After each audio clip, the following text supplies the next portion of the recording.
बिस्मिल्लाहिर्रहमानिर्रहीम। अस्सलाम वालेकुम दोस्तों, क्या हाल है। उम्मीद करता हूँ कि सब दोस्त खैरियत से होंगे। नदीम वाइस चैनल में खुश आमदीद। सबसे पहले तो जो लोग मेरे चैनल पर न्यू हैं मैं उनसे रिक्वेस्ट करता हूँ कि वो मेरे चैनल को सब्सक्राइब कर लें। वीडियो अच्छी लगे तो लाइक ज़रूर कीजिएगा, शुक्रिया। तकरीब निकाह जारी थी। निकाह ख्वान ने दूल्हे से इसका नाम पूछ कर लिखा और फिर उसके वालिद का नाम पूछा। दूल्हा इस सवाल से घबरा गया और निकाह ख्वान से कहा, हम दो माँ बेटा हैं, मैंने कभी अपनी वालदा से अपने वालिद का नाम पूछा ही नहीं, लिहाजा मैं अपनी वालदा से पूछ कर आता हूँ, ये कहा और घर चला गया।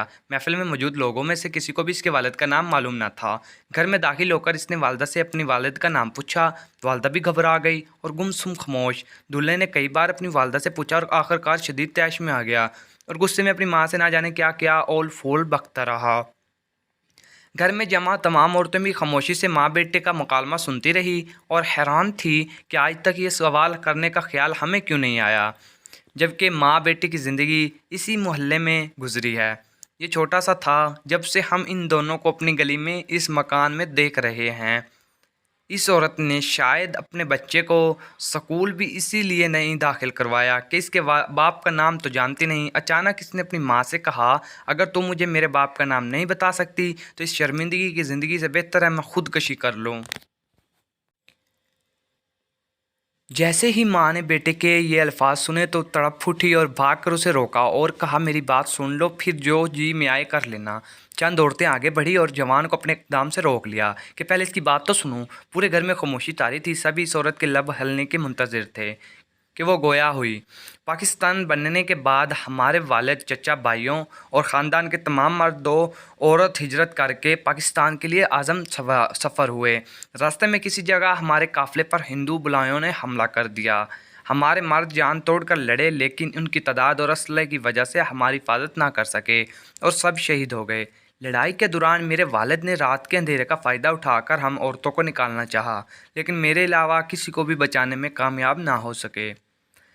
मेरे ख़ानदान की बाकी औरतों का क्या हुआ मैं नहीं जानती। मर्दों और औरतों में से कोई ज़िंदा बचा भी या नहीं मुझे कुछ नहीं पता। वहाँ से भागने के बाद मैं इतनी खौफज़दा हालत में दिन तो छुप कर गुजार देती और रात को अल्लाह का नाम लेकर इस रास्ते पर चल पड़ती जो रवानगी से पहले हमारे मर्द हज़रात आपस में तज़किरा करते रहते थे। एक रात दौरान सफ़र मैंने किसी जगह पर एक बच्चे के रोने की आवाज़ सुनी। आगे जाकर देखा तो कई लाशों के दरमियान एक शेर ख्वार बच्चा पड़ा हुआ था। मैंने उसे उठा लिया, सीने से लगाया, सफ़र करती आखिरकार पाकिस्तान पहुंच गई। महाजर कंपियों में से किसी जगह भी मुझे अपने ख़ानदान का कोई फ़र्द नज़र न आया और यूँ मेरी दुनिया सिर्फ़ मेरे और इस बच्चे तक महदूद रह गई।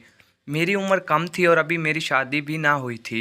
अपनी बाकी ज़िंदगी मैंने इस बच्चे की खातिर तन्हाई गुजार दी और आज वो बच्चा मेरे सामने खड़ा है। अब बताओ, रात के अंधेरे में लाशों के दरमियान से उठाए गए बच्चे का नाम मुझे कौन बताता। माँ की बात मुकम्मल होने तक हर आँख अश्कबार थी और वो बेटा जो कुछ देर पहले माँ को जली कटी सुना रहा था, हैरत और ममनूनियत का पहाड़ बना खड़ा था।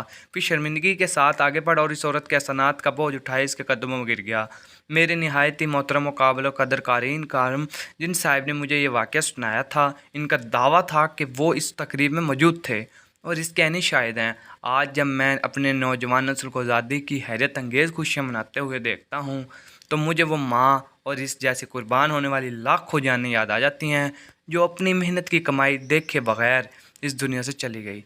अल्लाह तबारक व तआला हमें तहरीक पाकिस्तान में कुर्बान होने वाली इन लाखों कुर्बानियों और उनके समर पाकिस्तान की कदर करने की तौफ़ीक अता फ़रमाए और अल्लाह ताला पाकिस्तान की हिफाजत फ़रमाए। आमीन सुम्मा आमीन या रब्बुल आलमीन।